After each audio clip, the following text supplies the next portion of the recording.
Hey everyone, welcome to Intelex's new podcast, The Safety Brief. In this pod, we're going to talk about all the hottest safety topics, where all things EHS. Hopefully, you'll leave this half an hour-ish session with something to think about and maybe even something to apply. This is our first ever pod, so I want to start off introducing myself and my partner here. I'm Trevor Bronson, the Director of Portfolio Strategy at Intelex, and I'm joined by Scott Gaddis, our Global Practice Leader for EHS. Scott, why don't you go first, tell everyone who you are and how you ended up here? Yeah, well, you can tell I have no hair and I have a gray beard, so it should let you know that I'm the older practitioner between us both. I've been doing this for 36 years, and I started life with GE, and then I was the global leader for Kimberly-Clark for a while, and then the same capacity with Bristol-Myers Squibb. I joined Intelex about 7 years ago, literally because I had data laying everywhere, and I had people on my staff that was trying to understand data.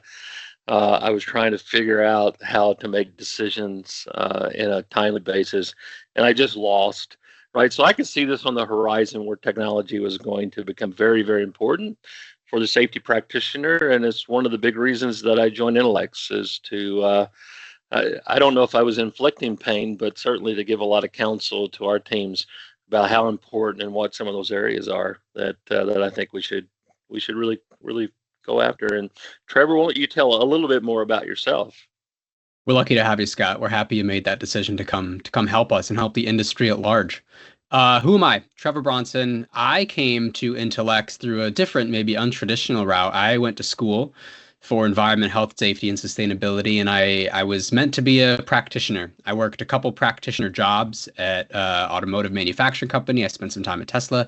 I spent some time at a utility company called PPL, and I spent some time at Benjamin Moore, all doing a variety of EHS jobs, whether they be environmentally focused, safety focused, compliance focused, you name it. Even one is an admin for the firm I work for now, Intelex. But right out of school, I actually went to an analyst firm called Verdantix and was introduced to the wide world of EHS technology there, looking at all the software that helps practitioners actually manage this space and understanding what they're able to offer, what practitioners are looking for to help them do their jobs better was an awesome intersection, one that I got really lucky by stumbling into. And I decided that the spot where I'm the most excited about making an impact on this industry is that one that is the intersection of technology and the actual application of EHS. And that just so happens to be a software company. And that so happens to be Intelex. I've been here for, gosh, it's getting past 6.5 years now. Feels like a long time. How about you, Scott? How long you been here? Yeah, I came right before that you joined, so about 7 years. So we've got some tenure, right, with Intelex. Basically lifers. Yeah. When Scott started, he had hair, actually. I did. I did have hair, and then working with 600 Gen Zs and millennials all day. It just went away. It's a tough job. So, tough job. But somebody's got to do it. Tough job. All right. Well, let's talk about our first topic. The reason people joined. They didn't join to listen to us chit chat about whatever. Yeah. They actually listened to us talk about another topic that's relevant to the youth and to everyone today, and that's AI. And the big question that everyone's asking across all things AI, but especially or also in EHS, is AI going to take your job? Is AI going to take the job that you do today and render you kind of unimportant or irrelevant at worst? What say you? I was thinking about this podcast, and I was actually thinking about the dynamics of you and I, Trevor, because you're young, right? And younger. I'm younger, and I'm an older professional. When I think about that, and I speak about this a lot at conferences and when I write, is that when I look at myself, I'm this guy called the digital immigrant, right? Where I've kind of had to pick up on technology as it was introduced. And you really were born almost with technology in your hand, right? So you're a digital native, right? And I think in some realms of my thinking, it has to be easier for you to adopt technology, to think about technology, about what technology can do. And for me, I kind of look at it with a little bit with a vein of distrust about what can it really do, right, for me as a practitioner.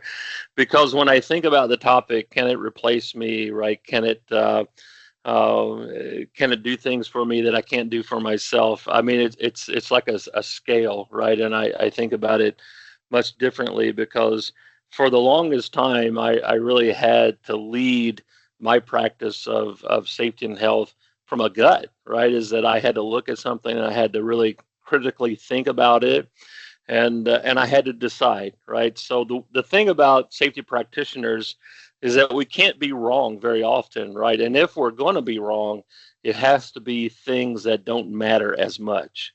So we're on a manufacturing floor. We're trying to make decisions that literally hinge on being right or wrong and protecting the life of a worker, right? So it's really, really important. And I can't tell you how many times that I've had to make a decision just based on my gut and experience and wisdom of leading. So when we were talking about this topic about doing AI topic, as I go, geez, I said, can AI replace me? Well, they didn't have a gut, right? They didn't have any feelings. They don't have any emotions. They're just a bunch of algorithms, right? All mushed together, and it's just going to give me some kind of answer that may or may not be right. Right. I was So going to that's say, is that good or take. bad? Because human error is a real thing and a cause of a lot of incidents. So AI not having emotion, not having a gut, Yeah. is that a net positive or is that a net negative? Yeah, well, that's on that scale, right? Is that now I use AI quite often to research, and I'll punch in something. I'll say, oh, that's something to talk about. And about, I would say 70, 80% of the time, I'm okay with that answer, but there's that 30% where I'm going, well, that's not the answer that I would think about. And now I've got this other dilemma of saying, well, is AI right? And I'm thinking about this wrong. So it causes Hmm. me to have to kind of think differently. So I think your point is well taken, is that, well, it's not a bad thing to pull out all the emotion and just make a decision based on totally factual information that's kind of laying out there in the abyss. So I see it from both sides. I still like my gut though, because when I think about how I've led safety, the thing that AI can't do is, and I'll use just an example: Tom going through a divorce, Tom going through bankruptcy, Tom having a bad day at God, work, poor Tom, right? huh? Yeah, poor Holy tomato. Tom, right? But there's many times when I've been able to have a conversation with the Toms in my workforce and decide how I need to manage or lead, him that day based totally on Hmm. my perception of how he is doing or she's doing. And I don't think AI can do that for me today. So again, it's that scale of when to use it, when not to use it, when is gut feelings, are those paramount over what I can see on my dashboard. So yeah, it's kind of what I'm S- saying about it now. Well, so let me put your feet to the fire then. Is it a Yeah, yes or a no that AI is coming for the jobs? I'm asked this a lot, so I speak at a lot of conferences, You and the do. You're a number one traveling man. question, I am a traveling man. The number one question that I will get off to the side, or even during my question and answer sessions, is that, don't you think AI is going to replace us? And my initial reaction is I don't think we've got to worry about that today. Hmm. But AI is happening so quickly, right? These I'm amazed how far we've come in just the last 18 months with AI. My inclination is no. I don't think that AI is going to replace the safety practitioner.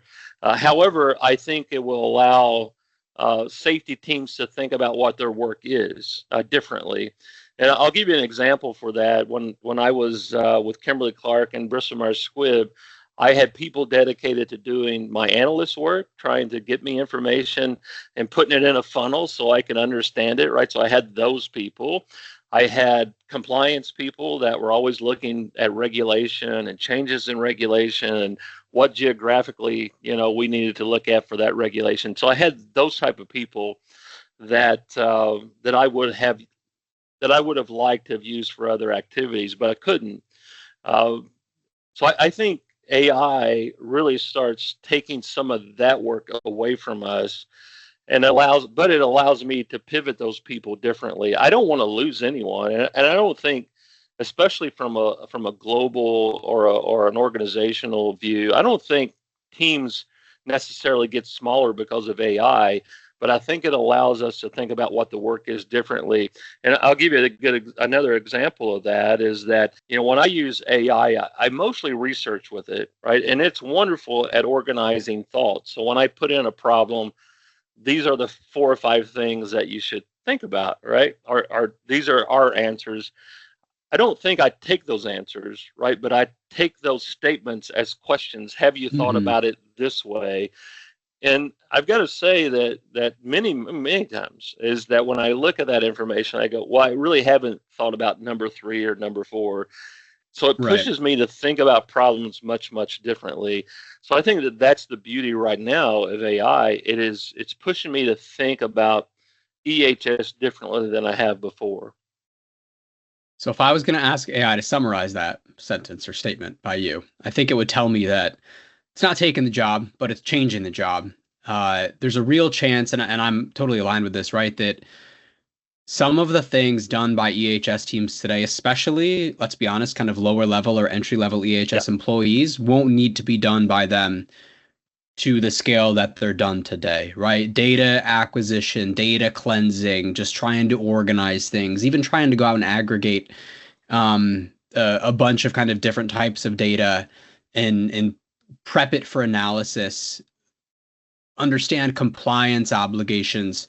Anecdote on my part, when I was back at Tesla, I spent about 100-ish hours taking a Title V permit and turning it into a nice simple Excel sheet.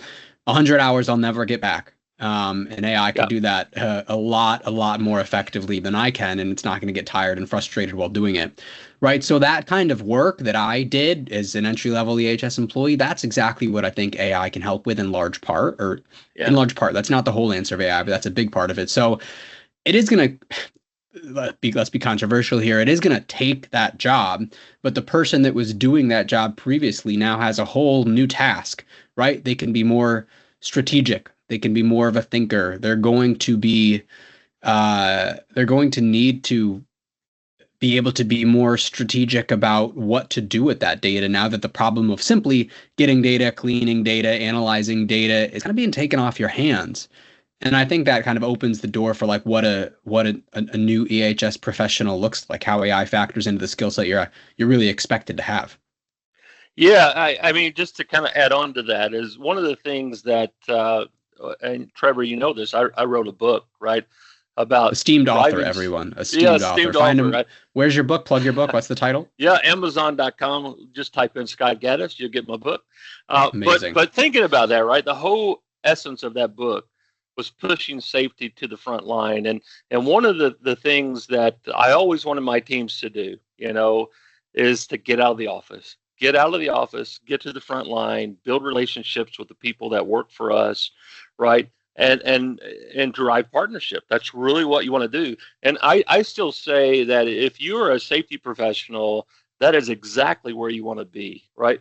But we get sucked into administrative work. And one of the reasons that I did join Intelex is that I was at that time just trying to build efficiencies, is that what can we do, right, with a digital platform that just collects all of this information for you, that gives you time, right, to do frontline work. Now Mm-hmm. we've even added AI to that and say, well, we should be able to do it better, right? But when I talk to seasoned practitioners, kind of like me, one of their big things now is as younger professionals are coming into the workforce, that's all they want to do, right? They want to go to the office, they want to get an answer through AI, and they get sucked into the administrative side of what we do, and they're Yeah. not learning how to build relationships on the front line, which is a danger. And it is one of the reasons that I coach so much, is that at the end of the day, our worth is actualized at the front line, whether you're in service or manufacturing something or building things, is that we really need to have those relationships established, because now there's a term we call psychological safety, right? and Mm-hmm. and really, in a nutshell, it's more than this, but in a nutshell, it's every worker, it's every employee, it's every person feeling safe to share themselves, right, to share the truth, to share things when it doesn't go well, to report things without reprisal, right? So there's a lot of things that kind of go into this when we're trying to build an effective safety process. And AI, I've always looked at it, and even technology as a tool. It's not my Yeah. answer to everything, right? It's not my answer. It's just a tool to help me get to the front line. But now I think, what I do see is especially a lot of younger professionals that already they don't have a tremendous amount of social skill when they come into the workforce because of everything that happened to them during COVID, and there's been so much technology in front of them. They need to learn those skills, right? So we got to continue to kind of push that. I And had and a even Go sorry, go ahead. ahead. Nope. Go ahead. Love I your had a thought on that. boss. I had a boss that told me, as an EHS practitioner, and we were talking, and he mentioned that this is a technical field, right? There's a lot to know if you want to be a successful EHS professional. Regulations, ways to mitigate risk, ways to implement things, how to report, how to use technology. Like there's a lot of technical information you need to be privy to. But at the end of the day, the job is mostly person to person. The job is mostly social because no matter what you know about EHS, no matter what you think is going to help, ultimately, to keep people safe relies on people making safe decisions out there on the floor, right? People are going to be faced with a decision, for example, when they could rush or they could take their time and do it the safe way. And you have a strong safety culture when people are faced with that decision and choose the actual safe pathway ahead of them. But they're only going to do that if you've effectively kind of communicated what they need to do, if you've effectively, quote, sold to them the reason that they need to do it, and they trust in you as a leader to actually make the decision you wish them to make. And yeah, when it comes to the AI of that also, AI can help you analyze data faster. It can even recommend actions that you can take, and it can help you, navigate your software like with a conversational chatbot, just like the large language models you're all used to. But that's still not going to be able to replace you talking to that employee and helping them understand what the right thing to do is, why that's the right thing to do, and why they need to prioritize this over whatever else they're doing. Because let's face it, right? The people we rely on to perform safety, it's really not their number one job. It's actually their second job. They're out there to produce the widget or do the That's service or right. whatever. We're hoping and expecting and asking them, forcing them in some cases to do it safely and giving them all the tools and the knowledge and the PPE with which to do it safely, but it's still going to come down to their actions. And yeah, as good as AI is, and it's good and getting better all the time and becoming a real productivity booster and strategic advantage, it doesn't really replace that conversation. I'm not sure it ever can, or at least not in the near future. Come back to me at 2050, and we'll have my EHS robot helper and see if he can go have the chat. But it's pretty far off. Yeah, I think that as well, right? And whoever's listening to the podcast, whether you're young or an older professional, is that we are here as gap fillers, right? And how we do that is at the very beginning, we write procedures, we write rules, right? We do a lot of things. We build out risk models, we build out management systems, and all of those things are designed to fill gaps. But we also know that there are gaps within these gaps, right? So there's these small slices Gapception, of if you will. space, right? Exceptions that you don't recognize them, or you haven't dealt with them, or they're a very complex problem that you've not been able to solve. So you have to have that person on the service end, on the manufacturing end, that's able to critically think about something and make the right decision. And I spent a lot of time, really teaching that concept as well, is that you need critical thinkers at the end of the service opportunity. And that requires counseling, that requires coaching, that requires mentoring, that requires capability development. Even though technology certainly is being used to do a lot of those things, it cannot replace somebody that's seasoned, that has seen these gaps before and can coach you through them.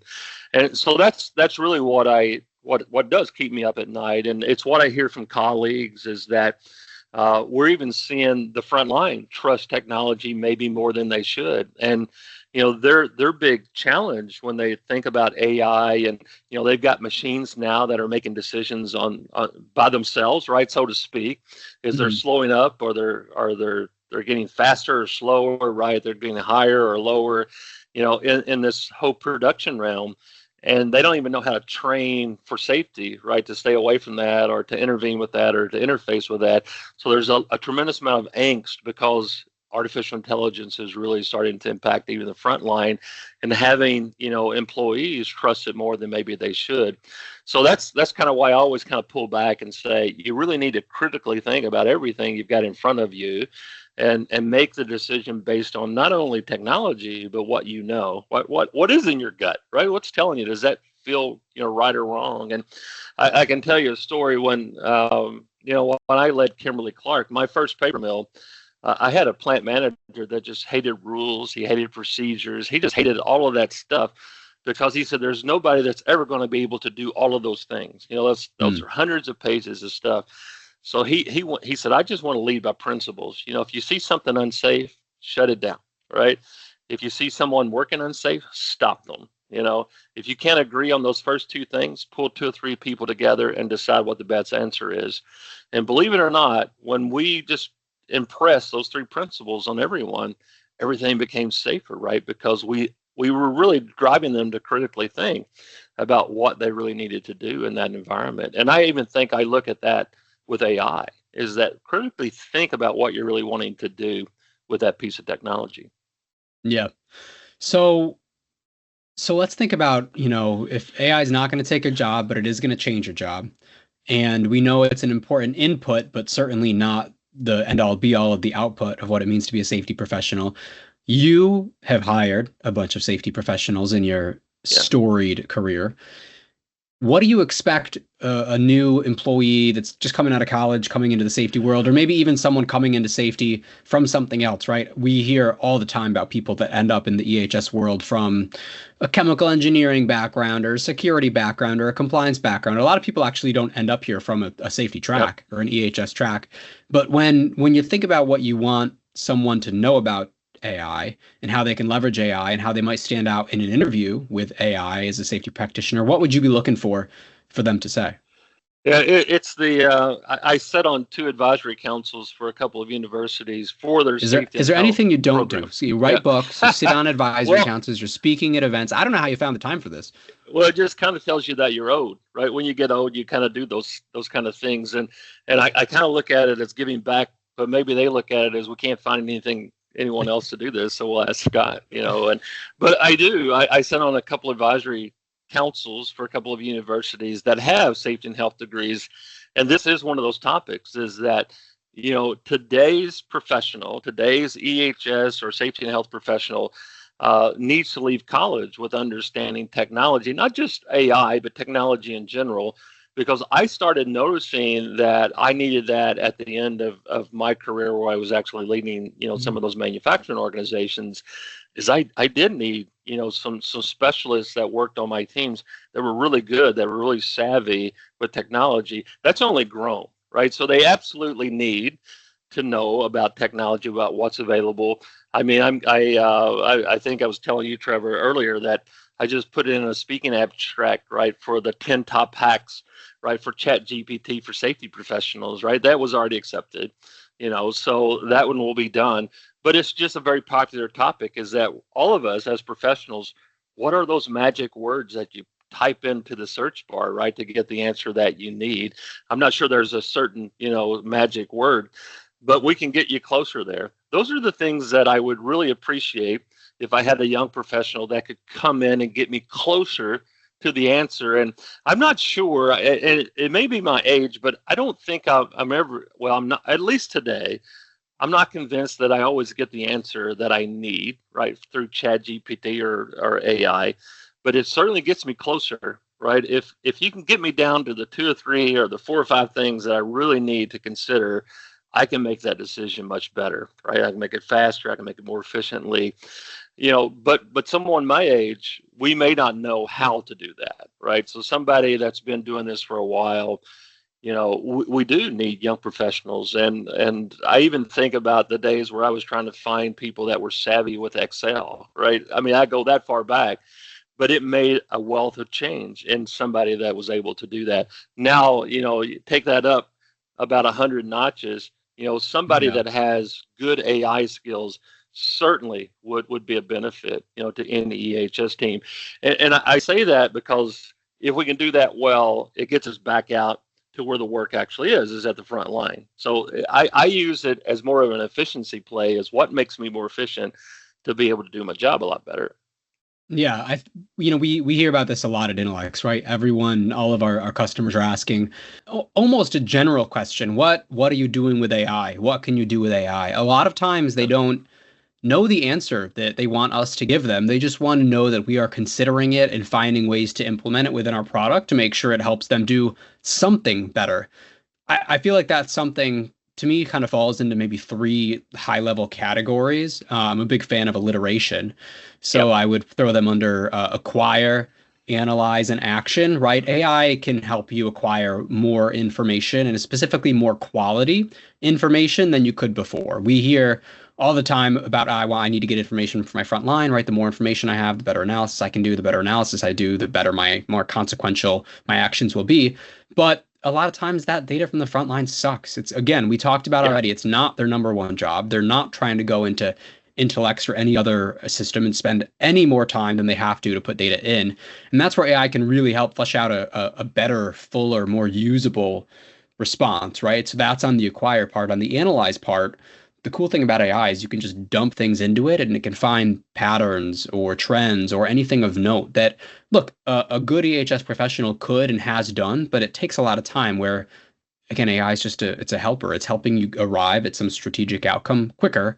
And then action, of course, it can help suggest actions, but ultimately, unless you really give it the power to create trainings or schedule things or implement things, or again, in the year of 2050, go out and chat on the floor, you still gotta, as the EHS professional, take that action, determine what you actually need to do here, and hope that it mitigates risk based on all this better information. So the AI tools that actually do this to the point of what is the emerging EHS professional needs to know, right? If they can come into an interview or come into a work environment with like verifiable, provable examples of how they found ways to use AI, whether it's embedded in a tool like ours or the publicly available tools that we all use today. If they can show how, hey, I've managed to make EHS more efficient and more, importantly, more effective with these tools, I think that's a leg up. Just like I said, it's a new tool. How good are you Yeah. using the latest tools? One it used to be Excel, now it's this. It makes a lot of sense.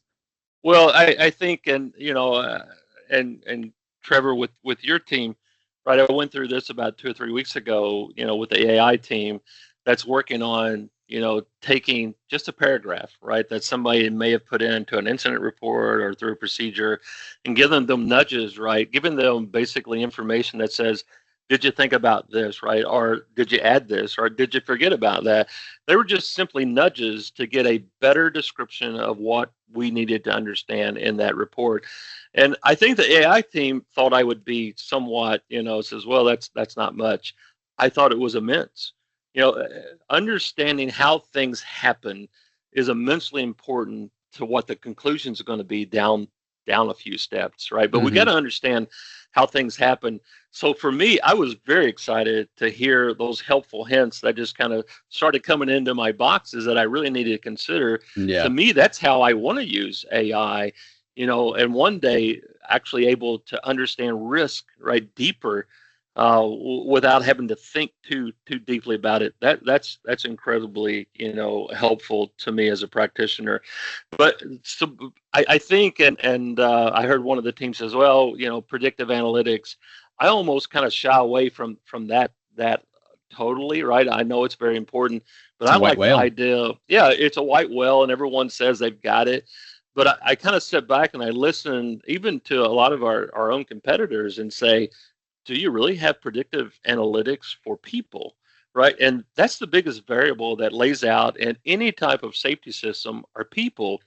So it's the biggest variable. You never know exactly what they're going to do. Their decision making is all based on how they critically think about things.